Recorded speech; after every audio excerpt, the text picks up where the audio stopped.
say. Our next speaker, officially speaker number 15, Jeremiah Lyle. He has a big job too. Grace LeFevre and Susan Nelson. Thank you so much, Mr. Toastmaster. What a night. Let's talk about some of the people we've heard today. Tokyo Rose, Harriet Tubman, Catherine Schweitzer. Oh, I didn't pay attention to that last name. But listen to those names. You can look on any Google site, search them up, you'll find stories on them. But what about the ones that maybe you can't find? One that you don't look in a history book, you won't find statues. Even if you search their name, it comes up with nothing found. What about those people? Today, I'm going to tell you about two of those people. Not because they didn't do anything spectacular, but because they were local people. They were people that changed their local communities. The first one is Grace LeFevre Bassard. Grace, if you ever got a chance to meet her, she had these really thick glasses, always red or white, very bright. If Grace walked into a room, it lighted 10 shades brighter. Always had these lovely heels on. You almost never found her not looking professional. She was absolutely stunning every time. And then you had over here, Susan Nelson. Susan was a plain Jane. I don't think in all the years I ever knew Susan, I ever saw her wear a dress. But if Susan walked into a room, people would kind of spread apart because Susan was a powerhouse. Susan could command a room and she could lead a group like nobody's business. And you see what these people have done is Grace over here is probably one of the reasons a lot of us are in this room.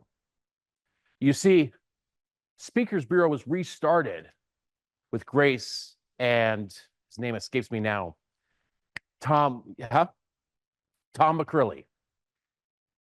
So the program that we currently have is because Grace saw something that Toastmasters needed.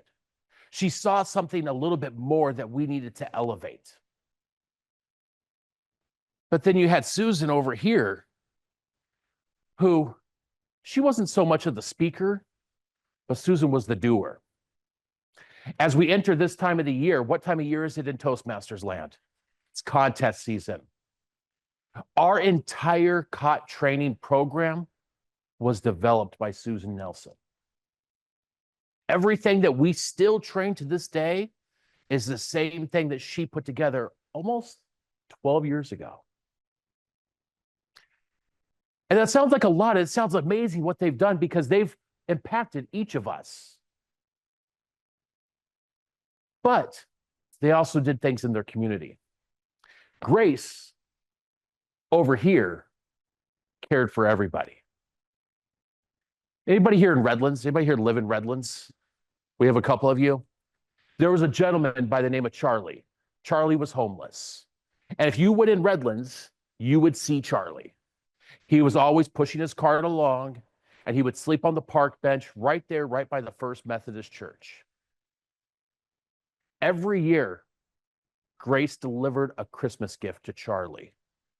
Most people don't know that because she felt it was so important that he had somebody caring for him during that time of year. She would give him money to be able to make sure he was okay. She just wanted to make sure he was taken care of. And she didn't do it to tell people about it. As I said, most people never knew. She did it because it was her heart. And then you have Susan, Susan maybe didn't help in that way, but Susan was the one that would challenge you. Whenever I joined Toastmasters 15 years ago, Susan was my mentor. If I was going a little one way, Susan would want to make sure that you were thinking about the other way. If you didn't agree with something, she challenged you to make sure that you truly believed it. We didn't always agree, but she made sure every member had an opportunity to be able to grow, that every member had an opportunity to be able to get the most out of this program. So I want you to think about people in your life. Who are those people that if you search their names, you wouldn't find them? Because whenever you think about those people, those are the ones that have changed the world. They've changed the world not because of what they've done in the history books. They've changed the world is because of what they've done to us. These two ladies did amazing things for me in my life. And I'll tell you, we have two choices in life. We can either be the person that we remember for what we've done, or we can leave a legacy. And those two have left me a legacy. And I thank them each for that. Mr. Toastmaster.